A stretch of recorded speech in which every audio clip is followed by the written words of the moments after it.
Amazon Pharmacy presents Painful Thoughts. 20 more minutes to kill in the pharmacy before my prescription is ready. Maybe I'll grab some deeply discounted, out-of-season Halloween candy. I never had a chocolate pumpkin with raisins before. Those were raisins, right? Next time, use Amazon Pharmacy. We deliver. And no, those were not raisins. Amazon Pharmacy. Healthcare just got less painful. With McValue at McDonald's, you don't just get deals on the drinks. You get deals on McDonald's drinks. So when you're breaking a sweat, embrace the chill without breaking the bank. And when your crew is running on empty, keep your wallet full while refreshing the squad.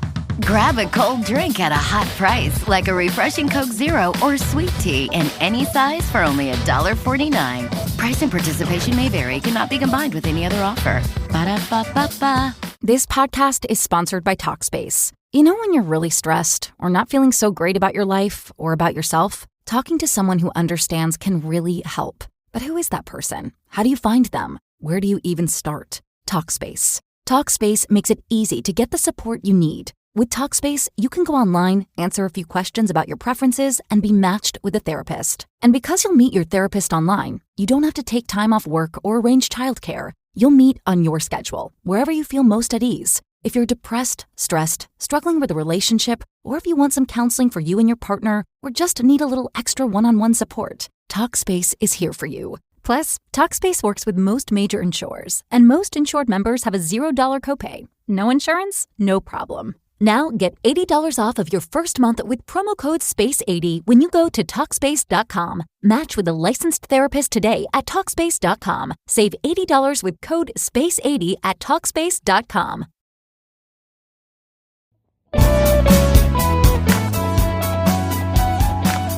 Hey there, listeners. Welcome to Shit That Goes Under Our Heads, the podcast where we normalize conversations around mental health. That's right. I'm Dirty Skittles, and alongside my amazing co-host, Rex, we are here to share stories and tips from our incredible guests. Each episode, we deep dive into struggles and triumphs of mental health, offering practical advice and heartfelt support. Because no one should feel alone in their journey. Join us as we break the stigma and build a community of understanding and compassion. Tune in and let's start talking about the shit that goes on in our heads. 3, 2, 1. Welcome back to another episode of Shit That Goes On Our Heads. I'm here with the amazing Dirty Skittles. Woo! And today we have an awesome guest, Marie. Welcome. I'm so happy to have you here. Welcome. Thanks so much for being here with me on this beautiful Sunday morning. Not for you, for me. You're in the future. Whoa. The future is looking bright. I love that.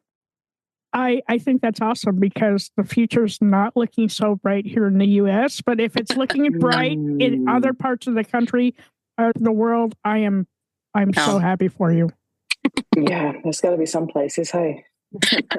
Just on all of us, just positive thoughts and energy. And Exactly. I love that. So how have you been today? I've been really amazing. I really am in such a great space in my life at the moment. So I'm in happy land. It's amazing. Awesome. I like to hear that. What comes to mind when you say you're in such a happy place at the moment? I've done a lot of inner work lately and working in self-development myself. There are these waves that come through life, and sometimes there are way more intense phases where things come up, wounds that needed to be seen again or one more time to revisit. And I really feel like that you're going through stages, and sometimes it's very, it's like the ocean. Sometimes it's really rough and other times it's so plain. And at the moment I feel I've just come out of this massive wave and now there's this smooth and sunshine and the water's glistening on the surface. So that's sort of my comparison where I feel I'm at the moment, and lots of new projects coming into my life, which I really love. And I've just taken on a business coach and a VA in the same week. So I'm like, that's how crazy and busy it is in a really good way, that I'm like, I need somebody to come and bring more structure into my life and into my business. And even with that, I go through phases. So that's where I'm at. I'm in a really good place. Things are just falling into place and coming my way. This amazing podcast, they wanted to have me at the end of the year, and all of a sudden they had a cancellation and wanted me on. And, everything's falling my way. It's incredible.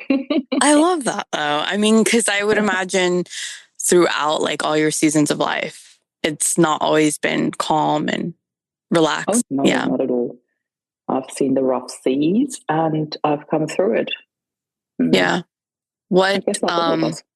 Yeah, for sure. What do you think has helped you get through all of that? If I had to put it in one word, I would say mindset. And that was not always great in my life, really not. I grew up in a lot of victimhood mindset in my early years. I had a rather rough childhood, I would say. People who don't know might have a very different understanding of my childhood than I do. But it was intense. I just want to put it that way. And then my dad passed away when I was 20. So that's when I really dipped into, for me, I'm the only one this happened to. This is really horrible. And it was. I didn't know how to handle my grief. Nobody teaches you that. I didn't know how to deal with it. I was very close to my dad, so it hit me hard. And then about a year after his passing, I started with therapy. I started working through all the layers that have allowed me and brought me to this victimhood behavior state. And I didn't like it. I did not like it. So I'm like, all right, I think I need to do something about this because I don't like myself at the moment, and I don't like how I'm dealing with this. So I allowed help in. I think that's a key sentence for everything I do these days, allowing help in. That doesn't come naturally. It was really something that I feel we need to learn. There's a lot of this toughen up, society that we grow up in. And I started allowing help in and seeing different forms of therapy through, and really delving into childhood and seeing where has it actually started, the whole root cause thing. Where did my victim behavior start and what can I do about it? Who do I want to be through this journey? There's so many choices that we can make. And people often get stuck in that, but I didn't choose that life, and pointing at their, whatever adversity happened.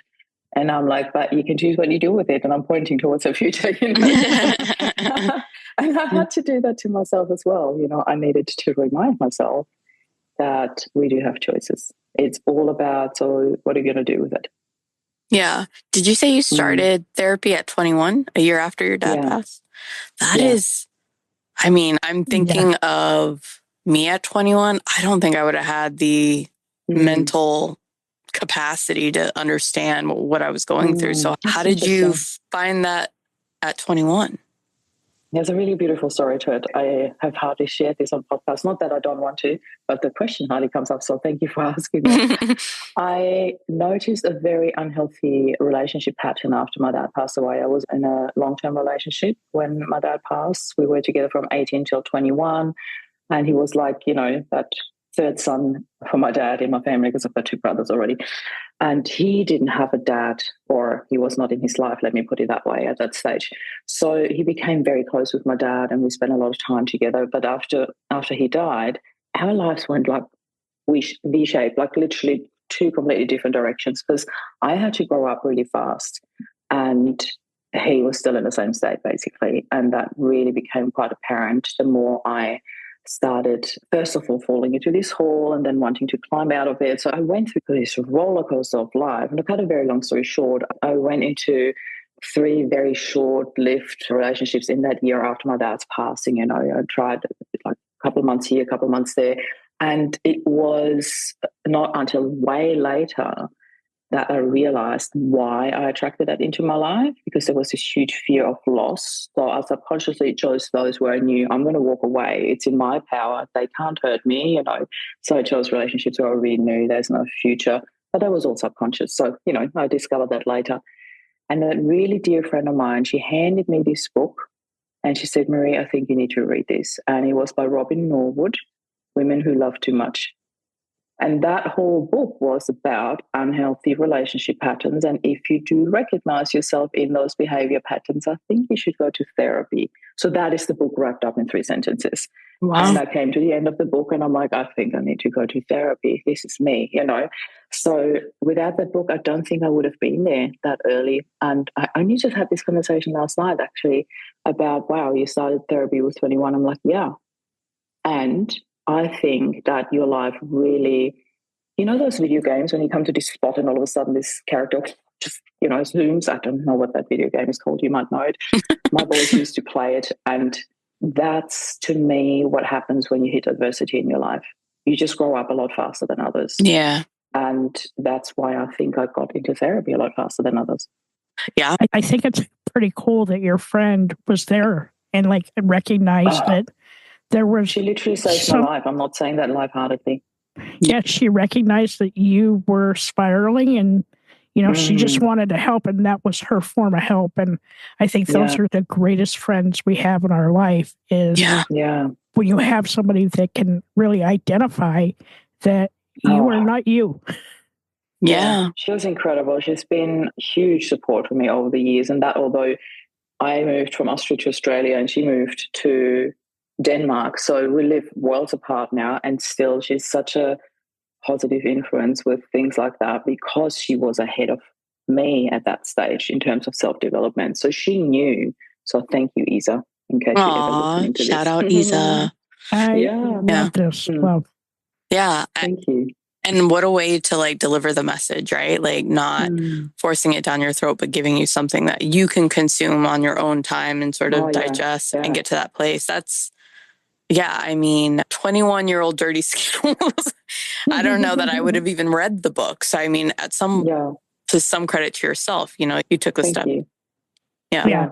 Because I can tell you, changed the trajectory of my life. Absolutely. 21-year-old G-Rex would have been like, yeah, suck it. I'm done. I don't need your help. I'm fine. Fine. And I feel like you touched on grief earlier. And I think there's the thought that came to my mind is like anybody who I've ever been close with that has experienced loss, it's like, no, you never know what to say to help them. And so I feel like to some degree, everybody sort of just stands back because we don't know how to deal with grief ourselves. So it's like, how can we help you? Yeah. Yeah, that is such a valid point because I felt so alone. My dad passed away because everybody did exactly that. Everybody stepped back and like, oh, I don't know what to say. So nobody said anything. And I felt so alone and abandoned in this. Yeah. Wow, I never realized that abandon that just came in, and it's so, that's exactly what I felt. Intense. Yeah. Yeah. Because what could you possibly say? You know, like what other than, you know, like I feel like my go-to response in those moments with my friends has always been like, I'm here if you need me, but like I'm not present and pushing. Yeah. Yeah. That's such a good one, and not many do that. And that already, like, we definitely talk about language and grief a little bit as well, but this is a really good go-to. Yeah, and like for me, you know, I will tell them that I'm there for them, but I'll step back and you come to me when you're ready to talk. Yeah. Because that's what my friends did for me when both my parents passed away. You know, I was in my early 30s when my mom passed. And you know, but feeling like what you said, abandonment, right? Like so many friends just didn't say anything. And Can we drop right into that though? Yeah. Sorry, I didn't want to cut you off. But I just think like a lot of my friends were like, they checked out. They didn't know how to say anything. So I'd love to jump right onto that if that's okay. I know I haven't shared the rest of my story yet, but I really want to say something here because this is exactly the point. So there's such a fine line that makes a huge difference in terms of really being there for others. But a lot of people who are in this, I'm here for you, just call me when you need anything. And that just call me when you need anything sort of add-on changes the entire message because I can promise you I won't. And a lot of people, I'm talking hundreds of people have said that to me. Let me know if you need anything where I mean it. And I trust them, they mean it. But I didn't know how to reach out for help. Right. And here's a little thing that happens that is actually huge. When you have just gone through an experience like that, a person so close to you that you build an entire life with has passed away, and I'm going to get to that part of my story. And then somebody said, "Oh, just reach out to me if you need anything." I didn't realize what was happening, but again, subconscious. Okay, if I reach out, to either of you, and I'm in this, despair space, and I'm not in a good space. I'm really vulnerable and I need help. And for whatever reason, you don't have time for me. You'd go like, I'm really sorry, I can't do it today.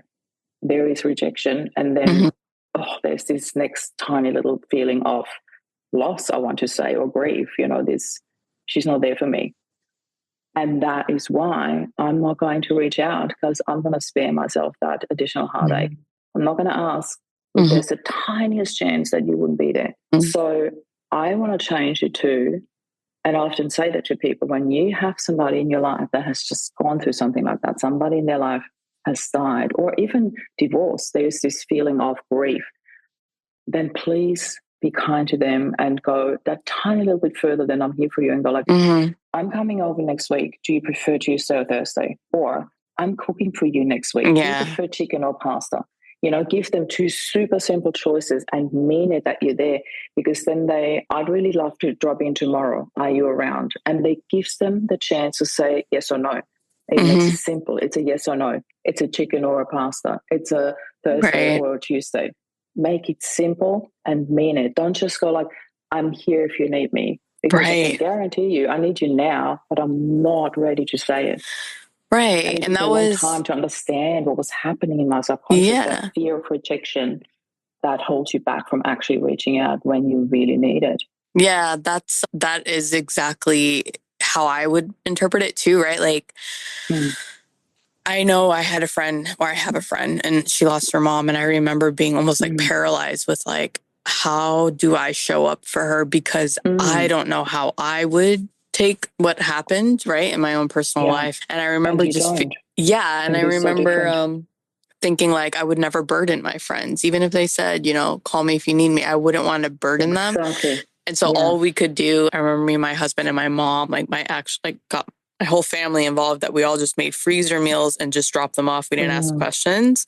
But even still, like, I just remember thinking like, shit, if she actually did come to me, how could I show up? Like, how could I help her through that? That's really, I can tell you one thing that helped me, and I remember this because I just got done listening to Simon Sinek. He has a YouTube video called 8 Minutes. And I love it. I just shared that. Love it. And I wish that more people would listen to that, because listening doesn't really require action. Just listen. If you would just listen and not and let us get those feelings out of our head. Yeah. That sometimes that's like the most powerful thing to do. It's one of my favorite. And every time I send it to somebody, share that in the show notes. Yeah, that every video time it is life changing for me. Absolutely. Every time I share it out, it makes people cry. But because they remember like what I was going through. But for me, I didn't tell anybody what was going on with me, because I didn't know how to tell them what was going on. Nobody knew until after the fact. Right. And I caught a lot of shit for it. But when you can't find the words, or you can't find your footing, it's really hard to tell people what's going on. But, thank God for Dirty Skittles. Thank God for my wife. This podcast was born out of that really dark place. And here we are. And kind of, and circling back to like the grief topic. So like you had mentioned your father passing, we kind of talked about like as a friend, like how do we show up for each other, right? Like, and to your point, G-Rex, like not knowing how to express what you need. Like, I feel like that's similar in grief. Like you don't know, right? Like you don't know how somebody can show up for you, other than like to what you just having somebody there to listen and not be alone. Yeah. Especially when your whole world has just fallen apart. I'm like, I don't know what I need to survive. I just need to get through the next day, So I know I touched on that before. I'm just going to share the rest of my story so listeners understand what I'm actually talking about here, because after a while going through this whole self-development journey, I made it to my 30s, and in my early 30s, I actually finally moved to Australia. So I knew since I was about 17-ish that I was born on the wrong side of the planet for whatever reason. And my heart was always drawing me to Australia. Always felt like I need to move there. I couldn't even explain why. I had never been there. I didn't know. 97, I finally got there for the first time. I was 25. You can do the maths now. And I instantly felt like coming home. So Wow. the 3 following years, I made it to Australia like 9 times. I was literally just flying back and forth, spending as much time as I could here. And then eventually in 2004, I moved here for good. It was my 12th flight to Australia was finally one way, you know. So I grew roots here really quickly because I, you know, basically started growing roots before I even moved, and I had friends here then. And about 10 months after moving here, I met Rob. And another 10 months later, we were married. If anybody would have told me that, I'm like, you're crazy. There's no way I'm going to marry a man that I just, you know, met 10 months prior. But Rob proposed to me 5 months after meeting him. And I was, of course, there was just this, what everybody talks about, and I never understood, when you know, you know. And I met Rob and I knew he was the one. He was the one. My knight in shining armor, you know, he just really swept me off my feet. And we had this dream barefoot wedding on the beach that we both always dreamed about. We have 2 beautiful sons, Flynn and Jet, that are now 17 and 15. And we had this absolute dream relationship, as in really in tune, very connected. Everybody looked up to us as, oh, that couple, you know, Rob and Marie. And, you know, it was just absolute fairy tale, basically, till Rob went on a business trip and didn't make it home. So he was 5 hours flights away from us and died from a brain aneurysm. Absolutely no pre-warning. There was no signs, nothing that could have indicated this. It was just a split second and he was gone. And I remember that day so vividly, as you can imagine, because I was the one who eventually called a hotel. I was calling and texting, and my anxiety levels were rising because Rob was one of the most reliable people I've ever had in my life. And for him not to wake me like he said he would the next day, and then not answer his phone and then not text back, I'm like, something is not right there. And you go through the excuses in your head. He might have left the phone in the hotel. He might have lost it in the cab like he did on our wedding night. Mm-hmm. You know, you go through all these things. I'm like, what could have happened? And then eventually I call the hotel, and as I said to them, can you please send somebody up to my husband's room? I feel there's something not right. You know, he's not calling me back. Don't think I'm one of those freaked out wives stalking her husband, but I know there's something not right. And as I'm saying that, I had this split second of a vision of Rob collapsing in the shower. And I remember shaking my head physically, thinking, stop it, Marie, don't go there. What are you doing to yourself? You're driving yourself crazy, you know, just... But I said it to them. I said, and can you please check in the shower? I thought they must think I'm nuts, you know, like saying that. I don't know why, but I said it because I saw it. And that's where they found him. He really did collapse in the shower and die. It was not just the fear, it's actually what happened. So, yeah, it was the second really deep point in my life. And I, from the get-go, handled it whole opposite to what I went through when my dad passed away.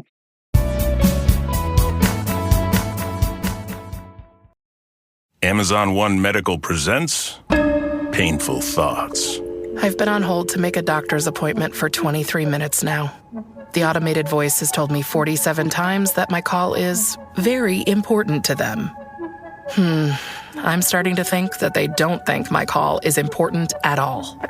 With Amazon One Medical 24/7 virtual care, you'll get help fast without having to remain on the line to make an appointment. Amazon One Medical. Healthcare just got less painful.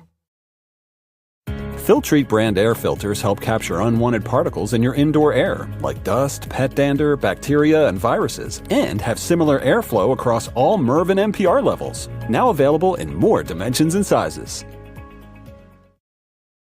I'm Dr. Sarah Ray Hall, the founder and CEO of Armra. I developed Armra Colostrum because I know your body was designed to thrive. It's your natural state, your birthright, and you can reclaim it. Colostrum is the first nutrition we receive in life, with every essential nutrient our bodies need. It's nature's original blueprint for health. After a devastating health crisis almost took my life, I made it my mission to harness this power. Using proprietary technology, Armra captures over 400 bioactive nutrients in every scoop, delivering over 1,000 benefits that transform your health at its foundation. Whether for gut health, metabolism, skin, hair, immunity, mood, energy, fitness, or recovery, I invite you to join this collective revival of health and discover radical transformation for yourself. Visit armor.com, that's ARMRA.com, and enter code HEALTH30 for 30% off your first subscription order. This statement has not been evaluated by the Food and Drug Administration. This product is not intended to diagnose, treat, cure, or prevent any disease. This podcast is sponsored by Talkspace. You know when you're really stressed or not feeling so great about your life or about yourself? Talking to someone who understands can really help. But who is that person? How do you find them? Where do you even start? Talkspace. Talkspace makes it easy to get the support you need. With Talkspace, you can go online, answer a few questions about your preferences, and be matched with a therapist. And because you'll meet your therapist online, you don't have to take time off work or arrange childcare. You'll meet on your schedule, wherever you feel most at ease. If you're depressed, stressed, struggling with a relationship, or if you want some counseling for you and your partner, or just need a little extra one-on-one support, Talkspace is here for you. Plus, Talkspace works with most major insurers, and most insured members have a $0 copay. No insurance? No problem. Now get $80 off of your first month with promo code SPACE80 when you go to Talkspace.com. Match with a licensed therapist today at Talkspace.com. Save $80 with code SPACE80 at Talkspace.com.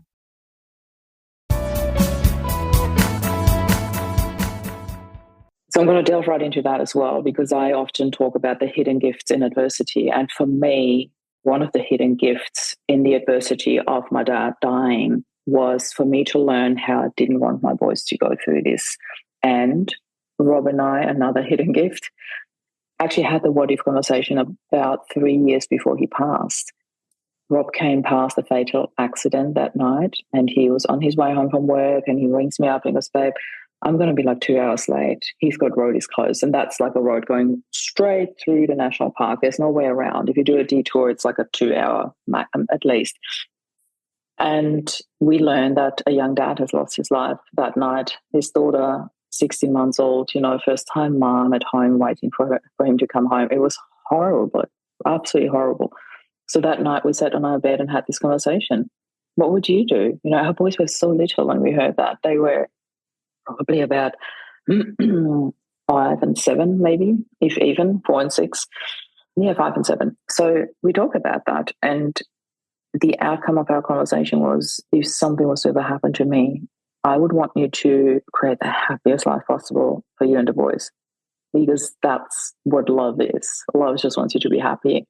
And exactly that became my North Star in my darkest hour when I received a phone call. "I'm sorry to inform you that your husband deceased in a hotel room in Perth this morning." So, Jesus. yeah. Holy shit. Yeah. Wow. Holy shit. Wow. Wow. Yeah. That's tough. Deep breath. That's tough. I know. I'm thinking like, shit. First of all, I can't, just the human nature part of me cannot imagine your loved one being so far away. And then this happens. So then do you have to now book a flight to, like, how, I mean, because you want that loved one close to you again, right? But how can that happen now? Like, that's tough. That's tough. And then you have... That's exactly what we did. Yeah. Yeah. We did book the flight. So, but first of all, I had to tell the boys, that was by far the hardest thing I ever had to do in my entire life. Telling them that had died, there is no sugarcoating. You have to say it straight out. There is no, how can you prepare them for that, Yeah. So we sat in that really primal moment, and I held space for them, and we cried and they screamed. And then I packed up my things after a while. I'm like, we're going to Nana and Nana. I knew I had to tell Rob's parents in person. I knew that I didn't want them to have to hear those news over the phone, because this is incomprehensible. Is that the right word? Uncomprehensible? It's my bilingual brain, but you know what I mean. It's really hard for your brain to wrap itself around those news, let alone when you hear that over the phone. So I didn't want them to go through that. I packed up the kids. We drove over there. On the way, I told his older brother first, then my mom, because she was due to fly out to Australia to come for Jet's Holy Communion. And so the flights were already booked. It was like 11 days later, she was here. And then I rang his sister, and then I was already at their house, and I told them it was absolutely horrible to witness his dad fall apart. That was really horrible. And we stayed there that night. Friends and family came over. We were standing around the kitchen. I was hiding in a corner basically and just staring at my boys. It was such a surreal space. I even feel emotion going through my stomach now when I recall that moment. And the next day we booked a flight to Perth and flew over to identify Rob's body. And we were very lucky that we had previous neighbours who lived there who picked us up from the airport, who literally took us in and held space for us while we were going through that, drove us to the mortuary, cooked for us or for the boys. I couldn't even eat the first few days. I could hardly eat. I was just in this functioning mode. And then we came home on the flight that Rob was supposed to come home.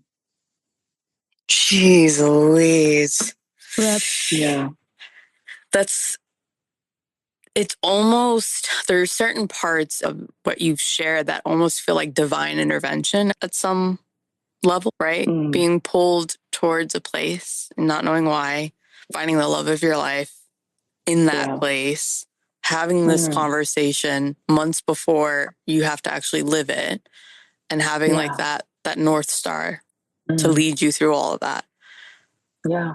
That is, I just don't know many stories where that has happened. Like, I mean, as tough of a time that had to have been for y'all, to have something there that I think was like a divine. Yeah. Yeah. I don't know how else to word it. There's beauty in that.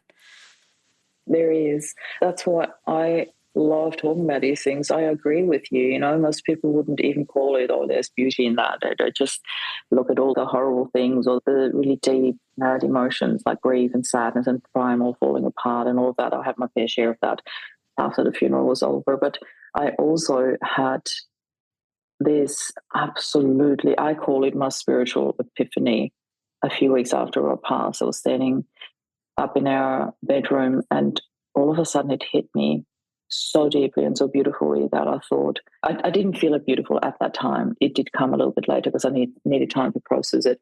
But I'm saying that in hindsight, I had this amazing moment of, wow, we have chosen this. On a soul level, Rob and I have chosen this as our path. This is our soul contract. And there was a level of acceptance that washed over me in that moment. That was really, I have no words to describe it. It was like, you know, pouring balm on a wounded soul, basically. That's what it felt like. It was incredible. It was really incredibly healing to understand that in that moment. Although, as I said, it took me a few weeks or a couple of months to really process that information that came to me. Yeah. Yeah. And how did your kids handle the grief? Were you able to help them through that? Or a part of me wants to say not well at all, and another part of me wants to say they were little troopers. They handled it as well as they could, you know, and there was probably all of the above. We went through different phases. We went through different times, minutes, days. My youngest son, he was 8 at the time. He found it really hard to deal with it. There were tears at first every night, then every second, every third. It got a little bit bigger, the gaps in between falling apart, but he fell apart almost every night. And because nighttime was when everything quiets down and then the emotions hit you even more so. Daytime is easier to get distracted. Right. But I literally just held space for everything and all of the above, whatever came in. I wanted them to know that it's okay. So I think one of the biggest things we can do, we are in such a fix-it community, to not say, hey, it's okay, or you'll be fine, or whatever, but to validate and acknowledge the emotion they're going through. That is huge. It takes a lot because you want them to feel better. You want to say, hey, come here, it'll be fine. But right now it's not. It's not fine. It's not fine that my dad just died. I get it. Mm-hmm. And I hear you, and I want you to know that I really want to, see you in all your feelings. It freaking hurts and it sucks that your dad just died. It's really important to tell them that. And I want to quickly say one other thing here, because I sat with a really close friend of mine yesterday, and she's a widow and even younger than me. And not that I want to compare, but, it's just really, it was intense for her, and her kids were 6 and 9, I think, when her wife passed away. And her little one kept saying, I miss my mom. I miss my mom. And then eventually she said to her, do you really miss her? Which is okay. It's absolutely okay to miss her. Or are you thinking about her? Mm. And then she's like, oh, and she started giving her more words for more feelings rather than reverting everything to, I miss her, because it becomes a rinse and repeat. And that can happen. Yeah. Because it becomes a coping mechanism. We don't know. We don't have any other words. So giving people words, how to actually express emotion, how to deal with it, and giving them different emotions, which we need to do anyway with our kids, to teach them. There's not just sad and happy. There is a billion emotions and layers in between, in all shades. And to give her words. And then she said she realized a couple of weeks later, she's like, I've been thinking about mom. She's like, good. Was it a good thought, a happy thought, a sad thought? So she went into all of that. Okay, it was a thought. Let's go with that. What was good, what was bad about it? Would you want to share it? And I think that is so brilliant, to give kids tools and words. Words is so important to actually express what they're feeling, because, again, it comes back to validating what they are feeling, what they're going through. 1,000%. I agree. Like, it's something.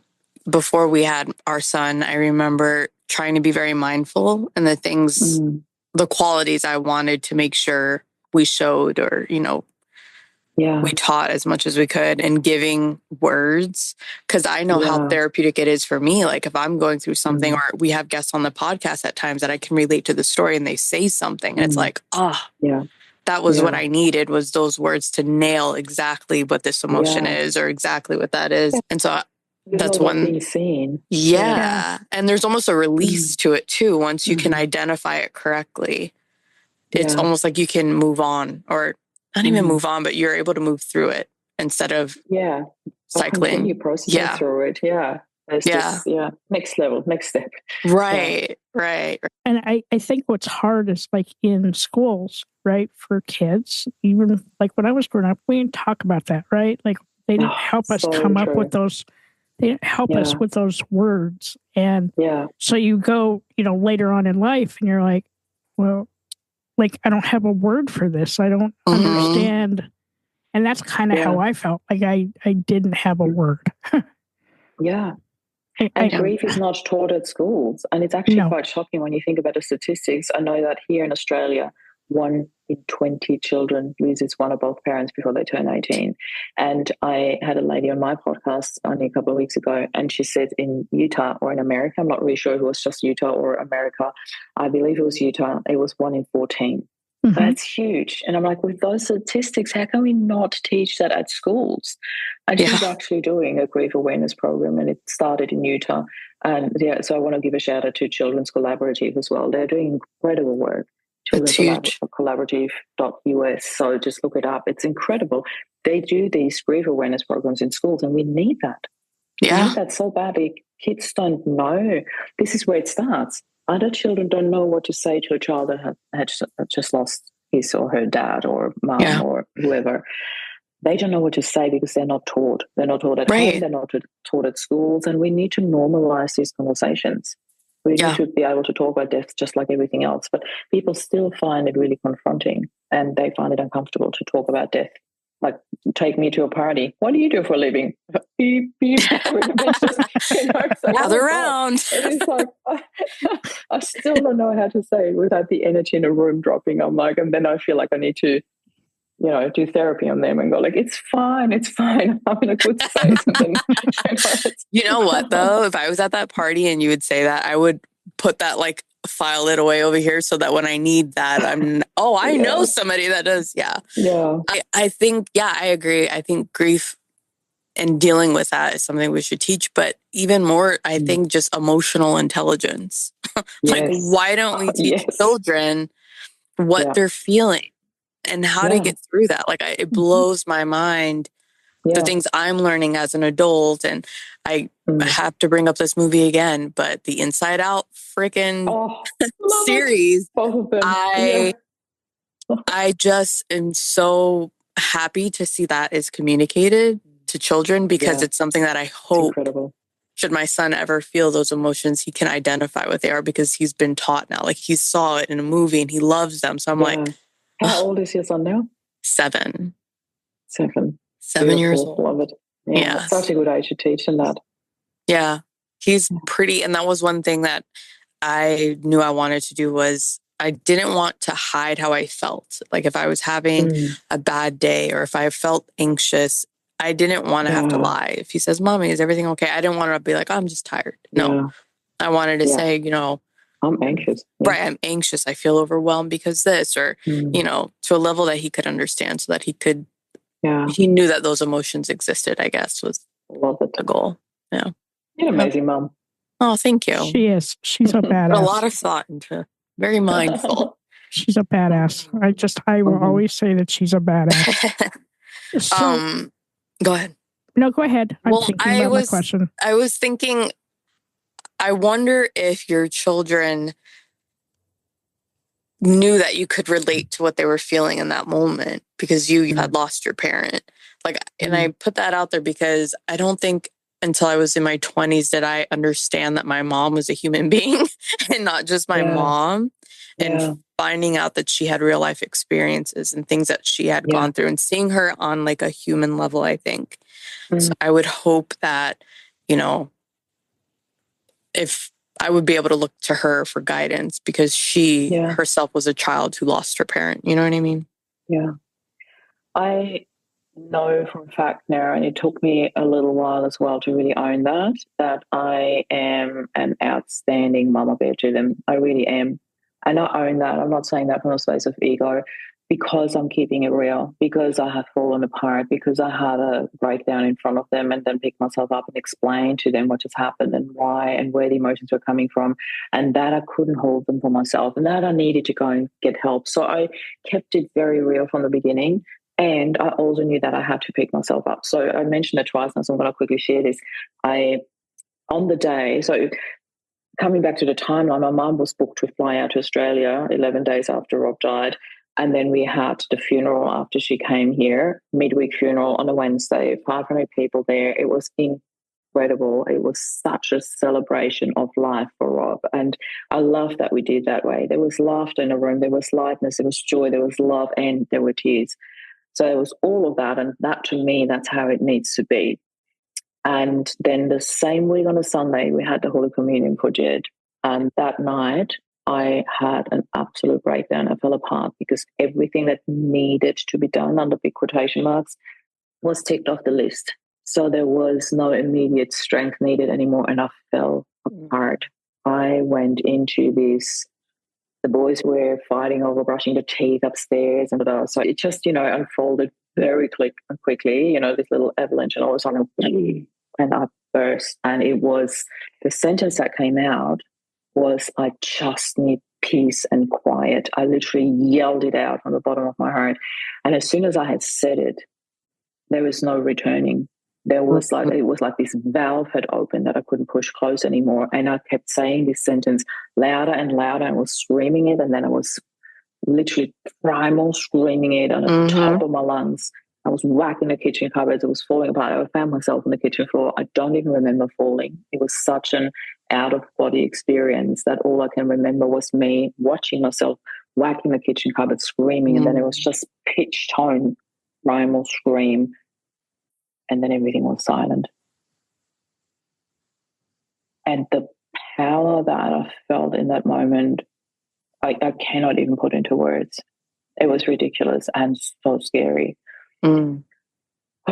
So I sat with the boys after it happened, because then it was this click. I was like, oh my God, the boys, oh my God, like they witnessed all of that. I have to now explain that. I have no words to explain that. So I literally did my best to talk them through what just happened. And then 2 days later, it happened to one of my sons. And I'm sort of glad that it happened to me first, because then I had to see this is what it feels like, not as empathy, but, just really, I hear you, I feel you, I know how hard and scary that is when you experience that. And let's do something about it so you can feel safe, so you have words, so you can express your emotions without that having to burst out. Because it only bursts out because we haven't released it before, Right. So I went and saw a positive psychologist and allowed help in. Here we're coming back to the sentence I said at the very beginning, allowing help in, so powerful. And in one of our sessions, she asked me exactly that. I said, there's all this expectation around people, like from people, of how I'm supposed to deal with grief. They're expecting you to fall apart. They're expecting you that it's hard and it's heavy, and that's all we learned about grief. They don't talk about hidden gifts. They don't talk about the love that you feel. They don't talk about the healing, the connection that happened between the boys and I. We were already so close before, but what happened thereafter is a love and a connection that I cannot put into words. Nobody talks about these things. They're beautiful. They're really beautiful. Amidst all the grief, amidst all the hurt and the pain, there's such beauty and depth. And for us to allow for all of that to be validated, to be seen, I think we have a lot of work to do around that. So she asked me what grief meant to me, and for me, the first word that came up was empowerment. And I did not expect that. I did not expect that to be my understanding of grief. But it came back to the power that I felt when I fell apart. When you fall apart, you see what's left in you, and that was power. Yeah. That was amazing. And I took that power to rebuild myself and to build it for the boys and to be there for them and strengthen them and hold them in their storm. And I decided to write a book about it. The book ranked in the top 100 bestsellers of Australia. And I'm like, oh, okay, I think I've got something the world needs. And that's sort of what kicked my very harsh turn of my career into place. I built a movement. I built healing journeys, programs, retreats. I did a TEDx talk, wrote another few books, and took about 5,000 people on the healing journey from 2019 till 2023. Till I had this moment of, I'm done. I have to step away. I've got nothing left. I cannot hold space for any more people right now. So I needed a break after that, because that was a huge whirlwind, as you can imagine. So Amazon One Medical presents Painful Thoughts. I've been on hold to make a doctor's appointment for 23 minutes now. The automated voice has told me 47 times that my call is very important to them. I'm starting to think that they don't think my call is important at all. With Amazon One Medical 24/7 virtual care, you'll get help fast without having to remain on the line to make an appointment. Amazon One Medical. Healthcare just got less painful. Filtrete brand air filters help capture unwanted particles in your indoor air, like dust, pet dander, bacteria, and viruses, and have similar airflow across all MERV and NPR levels. Now available in more dimensions and sizes. I'm Dr. Sarah Ray Hall, the founder and CEO of Armra. I developed Armra Colostrum because I know your body was designed to thrive. It's your natural state, your birthright, and you can reclaim it. Colostrum is the first nutrition we receive in life, with every essential nutrient our bodies need. It's nature's original blueprint for health. After a devastating health crisis almost took my life, I made it my mission to harness this power. Using proprietary technology, Armra captures over 400 bioactive nutrients in every scoop, delivering over 1,000 benefits that transform your health at its foundation. Whether for gut health, metabolism, skin, hair, immunity, mood, energy, fitness, or recovery, I invite you to join this collective revival of health and discover radical transformation for yourself. Visit armra.com, that's ARMRA.com, and enter code HEALTH30 for 30% off your first subscription order. This statement has not been evaluated by the Food and Drug Administration. This product is not intended to diagnose, treat, cure, or prevent any disease. This podcast is sponsored by Talkspace. You know when you're really stressed or not feeling so great about your life or about yourself? Talking to someone who understands can really help. But who is that person? How do you find them? Where do you even start? Talkspace. Talkspace makes it easy to get the support you need. With Talkspace, you can go online, answer a few questions about your preferences, and be matched with a therapist. And because you'll meet your therapist online, you don't have to take time off work or arrange childcare. You'll meet on your schedule, wherever you feel most at ease. If you're depressed, stressed, struggling with a relationship, or if you want some counseling for you and your partner, or just need a little extra one-on-one support, Talkspace is here for you. Plus, Talkspace works with most major insurers, and most insured members have a $0 copay. No insurance? No problem. Now get $80 off of your first month with promo code SPACE80 when you go to Talkspace.com. Match with a licensed therapist today at Talkspace.com. Save $80 with code SPACE80 at Talkspace.com.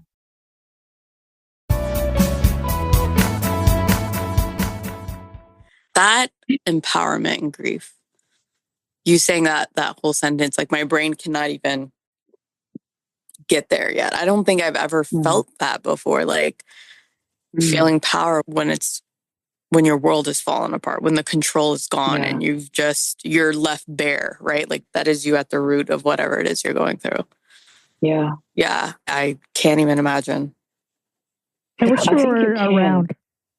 I think you can. I want to, sorry, just quickly, Gretchen, because I think that's exactly what you just said. I want to use that as an image. Your whole world is falling apart. Yeah. Like think Armageddon, think those movies that we all watched, where the world is literally falling apart. I mean, how much power is there in just everything falling? And it's not silent and soft. There's power when everything falls apart.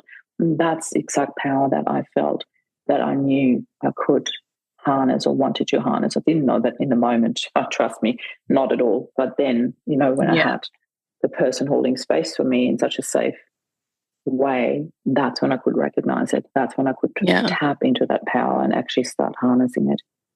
Not in the moment. Trust me. There was something else that it triggered this memory in me when you were saying how you were repeating that phrase over and over again, getting louder and screaming, and the silence afterwards.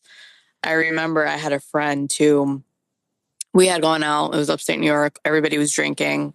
Long story short, I remember waking up to the sound of him having a seizure, which let's talk about. That was not something anybody signed up for or could ever be prepared for. But I remember in that moment, I do horrible with emergency situations because I freeze. I don't necessarily react, but in that moment, I just remember yelling for help. And to what you said, like resonated, just getting louder and louder to this point where it's like this guttural, almost like animalistic yell of a human being that I didn't know I was capable of. So when you talked about the empowerment, I remember thinking like, I could have swore that like I split some time warp with how loud I yelled in that moment for help. So to me, you acted exactly like it was needed. I wanted as to best own as that I could. Because we often go into this, I don't know what I'm doing, but you were doing it. You were doing exactly what was needed. You got help. Right. That is incredible. Yeah, that is. Would have probably frozen and not dared to speak up. And I know multiple stories about that. And you didn't. That's true. Screamed. You're right. I used my voice in that moment. I wish you'd been around when my mom passed away. So my mom passed away in 97. And I was living in Florida at the time and got a call at 4:00 in the morning that my mom had passed away and she was living in Colorado. And that moment of, my mom had been sick. My mom had leukemia. So I knew it was going to happen, but to get that phone call was, and I think you guys all know that, your mother-daughter relationship is pretty tight, right? So to get that phone call, being so far away and not knowing how to deal with my grief. And, I still deal with it now. I think about my mom every day. Yeah. And, in hopes that, she sees that I actually did do something good with my life. But she does, trust me. It's the way that you explained everything. Like I had multiple breakdowns, and I don't think I really recovered from the grief for almost 2 years. I still deal with it. Yeah. Just thinking about it makes me cry a little bit, but in a good way. In a good way, because now we talk about it, right? And like how we talk, like with the podcast, like we're really trying to normalize these conversations around mental health and grief and sadness. Yeah. And I just think that this is such a powerfully amazing conversation that we're having. And I'm so grateful for you and for everything that you put out there. Thank you. Yeah. This has been it's incredible. Like as you said, I really feel that too very strongly. We do need to normalize these conversations because sooner or later, everyone's going through grief. The two things that are certain in our lives is that we're born and that we die. Yeah. You know, so everybody's going to experience it sooner or later. So why don't we normalize it a bit more? Why can't we give that words and emotions and attention? And it's not just grief of like losing someone, right? It's grief of of so everything. Like, you know, the world's a crazy place right now, and like there's a lot of sadness in the world, and people don't know how to talk about it. They don't, like when somebody's been wronged, or you know, because it hurts us, it hurts our hearts. And I just love your approach of, you know, that there's even in adversity that we still have these little hidden gifts, right? Like we love a little harder, we love a lot stronger. We embrace those things that bring us joy. The memory is always going to be there, right? Like that's what keeps me going is the memory. No, I love that. I'm going to share two really powerful things that you know comes back to when I said we need to talk about language a bit more. We need to give people the right language to talk about things. And one of the things that a lot of people say, will there always be a hole in my heart? And I always shudder when people say that. I'm like, you can't survive with a hole in your heart. And I know that's not what you mean. However, this is the vision that I get when you talk about a hole in your heart. Or a hole in my heart, I'm thinking like Rob and all the beautiful memories just falling through and they're gone. I always say there'll always be a space in my heart for Rob. And that to me is such a tiny shift, and it just literally broadens the space in my heart and not, oh, there's this hole and it falls through and it's sad. I love saying there'll always be a space in my heart for Rob, because there will always be such a big part of my life, and obviously in the boys' lives. That is the one thing that I wanted to share here. And the other one was so powerful for me because, again, I come back to what society usually uses. And there is this line that we all know and have all heard and use it a lot, especially in the mental health space. And yes, there is a time and space for that as well, which is it's okay not to be okay. And I hear you, and it's important to know that. It really is. I don't want to diminish the value of that. And then a friend of mine came in, and his son died by suicide. And he had this amazing sentence that a really beautiful friend of him said to him at that time when he was going through his healing journey. And then he said it to me, and it was this 180-degree turnaround in my brain, in my heart, in my being. And he said, Marie, it's okay to be okay.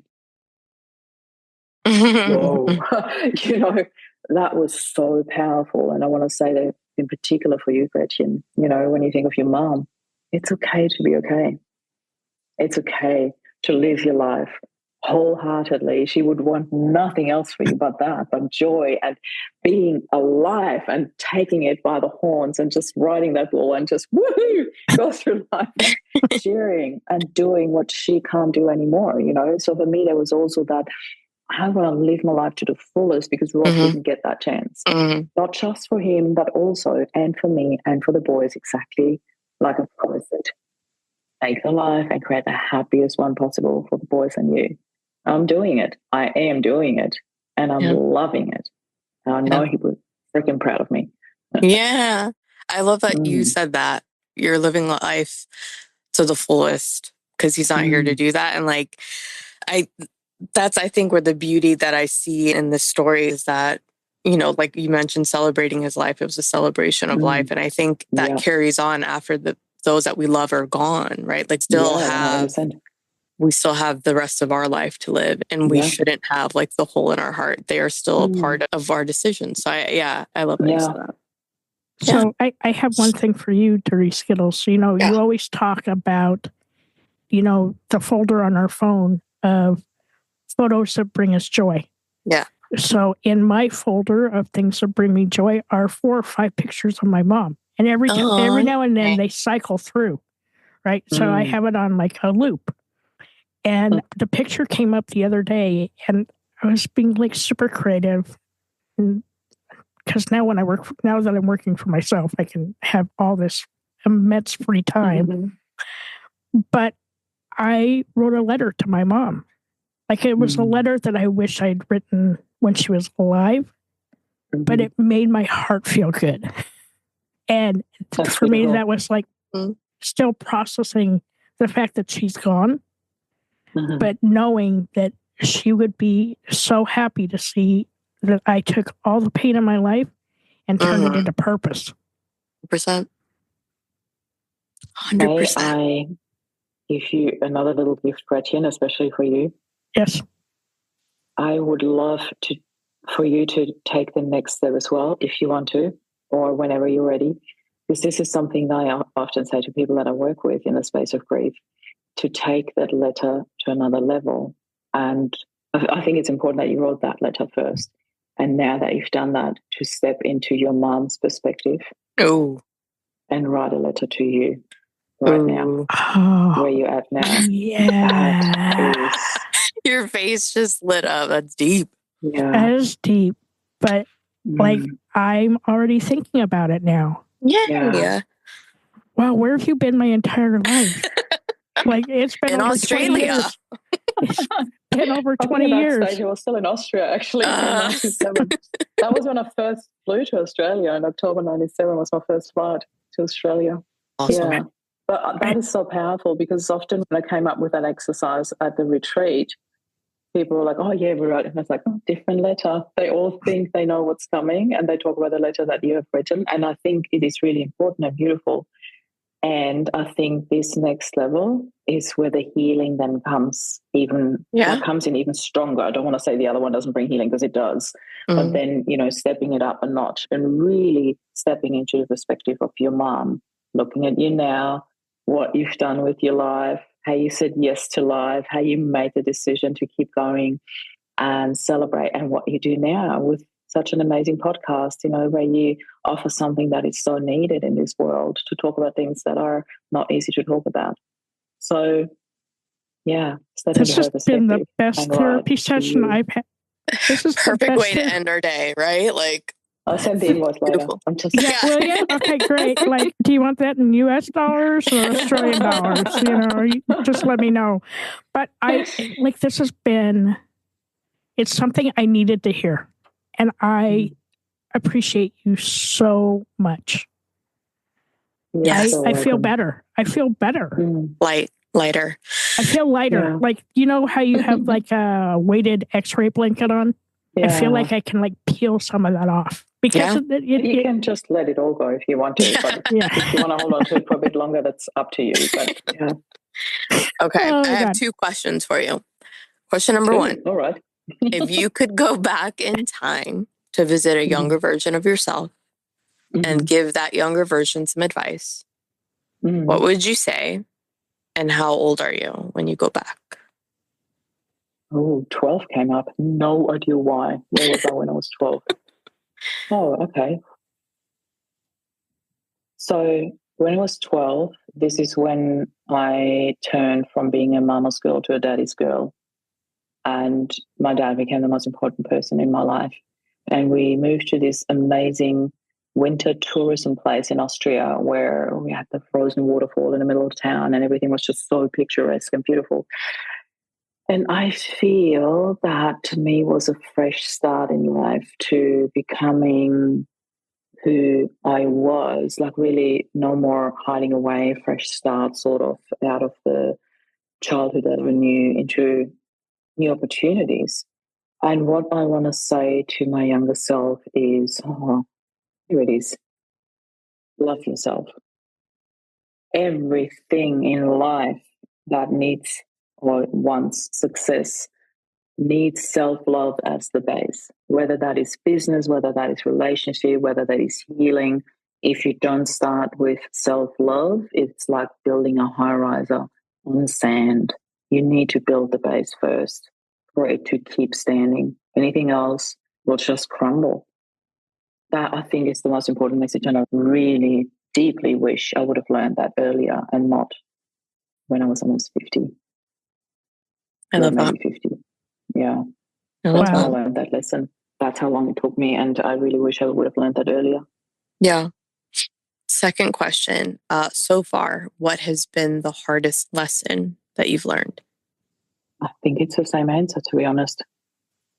It really is. Like, self-love was the hardest lesson for me to learn. It sounds so easy, but it's not. Yeah. It takes so much work and acceptance and dropping the judgment towards yourself. And as human beings, we do judge. That's what we do. No matter if you want to admit it or not, we do judge. Yeah. And to drop that judgment towards yourself is really hard.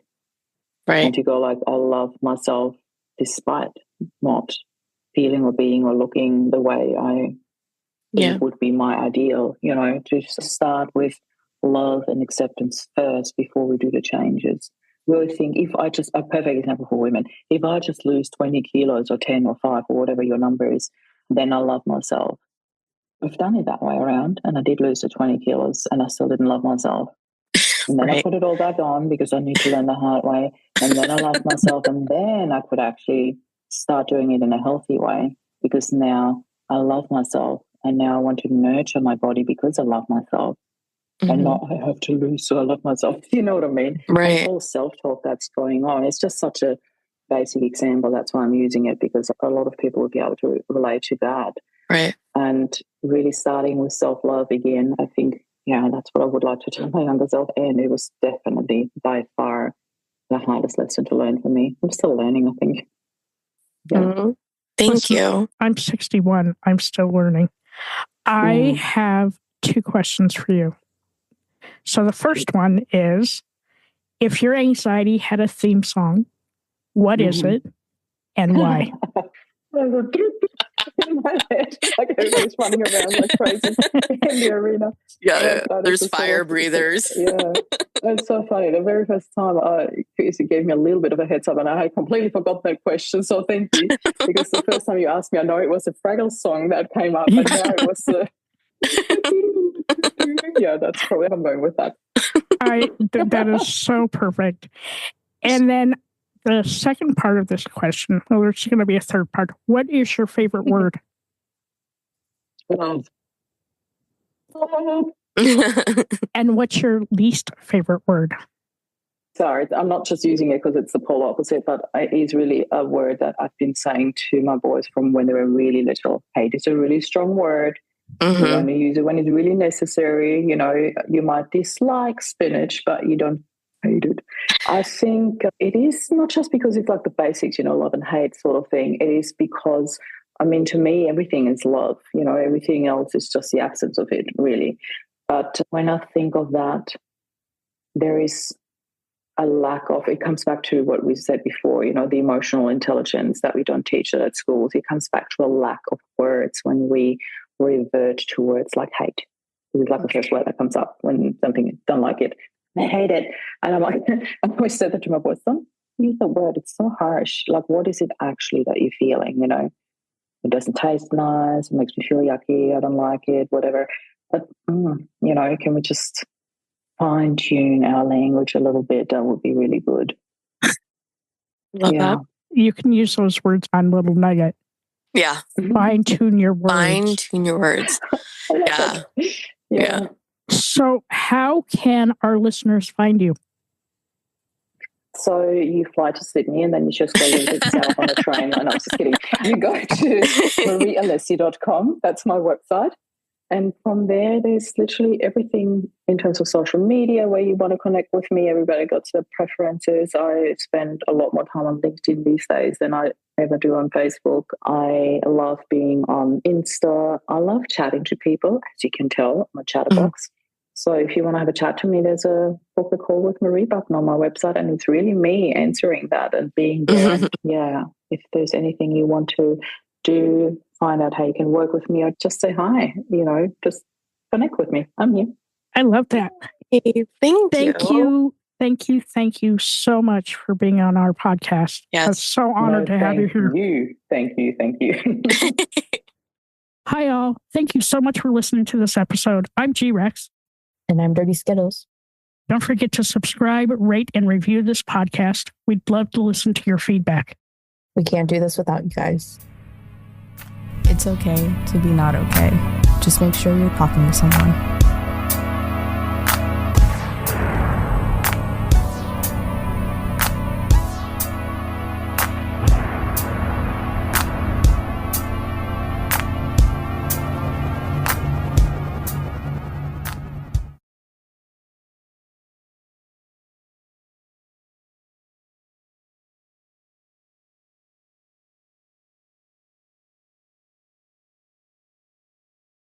Amazon Pharmacy presents Painful Thoughts. 20 more minutes to kill in the pharmacy before my prescription is ready. Maybe I'll grab some deeply discounted out-of-season Halloween candy. I never had a chocolate pumpkin with raisins before. Those were raisins, right? Next time, use Amazon Pharmacy. We deliver. And no, those were not raisins. Amazon Pharmacy. Healthcare just got less painful. When's the last time you changed your air filter? Filtrete brand is here to remind you that it's important to change it regularly to help keep your HVAC system running smoothly and efficiently. Multiple factors can impact the life of your AC air filter, like pets, cooking, and poor outdoor air quality. Filtrete MPR 1900 air filters can help capture these unwanted microparticles, including bacteria and viruses circulating in your home's air. Change your filter today with Filtrete brand. PIF is accelerating strategic growth, empowering a wide range of sectors, and sparking new opportunities for all. That's the PIF effect. PIF, invested in better.